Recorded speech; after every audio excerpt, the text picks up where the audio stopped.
ماتلی کے سینئر صحافی اشرف چانڈیو کی گرفتاری اور ان کے خلاف انسداد دہشت گردی سمیت دیگر مقدمات کے اندراج کے خلاف صحافیوں کی جانب سے احتجاجی ریلی نکالی گئی ہے۔ اسی حوالے سے مزید جان لیتے ہیں ہمارے نمائندے دل مراد کمبو سے۔ جی دل مراد، تفصیلات سے آگاہ کیجیے گا۔ جی بالکل، ماتلی کے سینئر صحافی اشرف چانڈیو کی گرفتاری اور ان کے خلاف انسداد دہشت گردی سمیت دیگر مقدمات کے اندراج کے خلاف ماتلی میں صحافیوں کی جانب سے احتجاجی ریلی نکال کر حیدرآباد بدین روڈ پر دھرنا دیا گیا، جس میں صحافیوں سمیت مختلف سیاسی و سماجی تنظیموں اور سینکڑوں مرد و خواتین نے بڑی تعداد میں شرکت کی۔ ریلی فلکارہ چوک سے بس اسٹاپ چوک تک نکال کر حیدرآباد بدین روڈ پر دھرنا دیا گیا۔ دھرنے سے خطاب کرتے ہوئے مظاہرین کا کہنا تھا کہ اشرف چانڈیو ماتلی کے ایک متحرک اور فعال صحافی ہیں، جنہوں نے اپنی قلم کی نوک سے مسائل کے خلاف آواز اٹھائی ہے۔ پولیس نے ڈاکوؤں کی طرح ان کے گھر پر چھاپہ مارا اور توڑ پھوڑ کی۔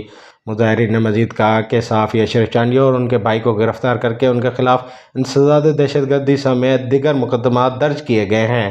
مظاہرین نے مطالبہ کیا ہے کہ اشرف چانڈیو کے خلاف درج مقدمات ختم کر کے انہیں رہا کیا جائے۔ جی بہت شکریہ دل مراد، تفصیلات سے آگاہ کرنے کے لیے۔